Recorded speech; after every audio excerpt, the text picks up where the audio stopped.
I'm going to try to make this rather short, talking about cab placement and alignment.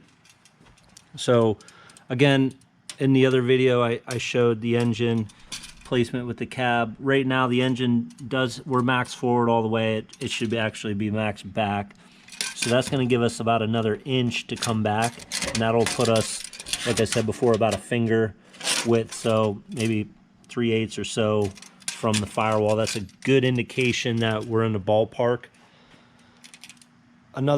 Obviously another final say in that is when we get the front fender on. So we're going to be doing that in the core support, and then that's really going to dictate where the cab wants to be. But a couple notes on doing this. I would say a good little rule of thumb, if you have a decently reputable rocker here or something to reference, come off of the frame.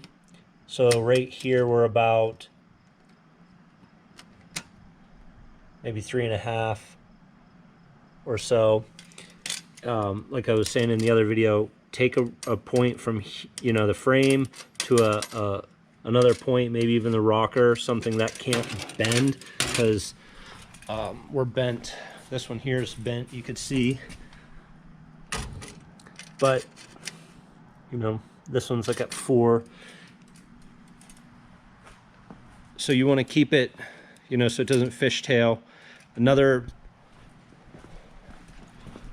thing, I don't know if you can see because of the lighting, but right back here, the back of the cab to the frame, on both sides, you want to be able to about get a finger in on each side too, so you can measure that. If one side's touching, then it's kicked. What we did today, when you're trying to shimmy this, I mean, this cab with the doors weighs 500 pounds, so you're, by yourself it's going to be a little bit tough. But if you take a floor jack, put it under your rocker, jack it up, and get a bolt in the front cab mount at least, and then go do the other side, get a bolt in the front cab mount. That's going to help you tremendously, rather than trying to get every single hole lined up and get this cab square all by yourself, even with somebody. I mean, it's heavy, so once you get it to move, it tends to go too far, and then you got to slide it back. So keep that in mind. Get a bolt in there, get a bolt in the front, and then try to square up your front, square up your back. And the jack is really going to be your best friend here, because you could jack it up and push it a little bit easier. And then in the back, just because of lighting, and I don't feel like getting on the ground, but I would show you up underneath. Maybe in another video I'll show you that, getting both bushings in the rear cab and making sure you have the washer on there. And another reason why I don't personally have the bolt sunk through on this yet, because I got to clean out inside this cab. And then there's two holes in, if you have a 49 to 55 cab, there's 2 holes in the back floor of the cab that are for the shackles. If you open up the inside hole for the 1/2-inch bit per the instructions that you get, just open it up a little bit so you could drop the bolt that I supply in, drop it down through. So that's going to be 1/2 inch. I supply 1/2-inch bolts for the front. So 1 bushing in the front, 2 in the back. I did check the level. Another thing, you want to check the level of your cab both ways. Right now, side to side, I know I'm off. That obviously could be a little bit of the floor, but I don't think it's so much my floor. I know for a fact I have my coils set differently, and so one part of my frame is down lower than the other. I know that. So you could, if for whatever reason you don't have your suspension or anything on when you're doing this, just make sure your frame is level side to side, and front to back, and then you could make sure everything's level. I did put a level on the rocker.